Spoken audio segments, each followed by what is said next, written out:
Dala ang mga plataporma patuloy na sinusuyod ng gubernatorial candidate na si George Mendoza Punasen ang mga bayan sa Benguet. Anya, sa loob ng halos 3 taong paninilbihan nito bilang project coordinator ng Rafi Tulfo in Action Center Northern Luzon, marami na raw siyang nakita at narinig na mga hinaing ng mga residente. Sa mga tao na lumalapit sa opisina, doon mo makikita yung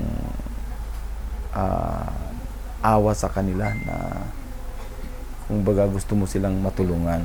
Yung presensya mo lang na pumunta sa kanilang mga lugar, lalo doon sa mga grassroots, ay malaking bagay na yun sa kanila.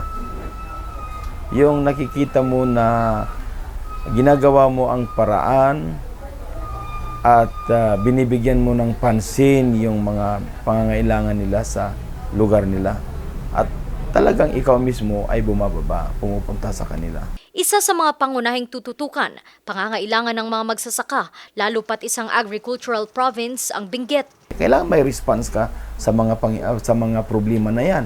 Problema sa oversupply, problema sa mga farm to market road ng mga farmers, problema ng mga farmers na kung saan instead na gumagamit pa sila ng manual, bakit hindi pa natin sila bigyan ng mga machinery para makagaan sa kanilang buhay? Mahalaga rin daw ang tamang pangangalaga sa kalusugan ng mga kababayan. Sa layo ng city natin, sa layo ng Trinidad, doon sa mga lugar nila, hindi sila basta-basta maka-access when it comes to medical. So yan dapat talaga ang dinadala sa mga liblib na lugar.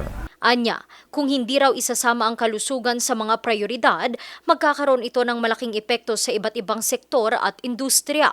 Ang malakas at malusog daw kasing pangangatawan ang isa sa mga daan para maging mas maayos rin ang pamumuhay ng bawat mamamayan.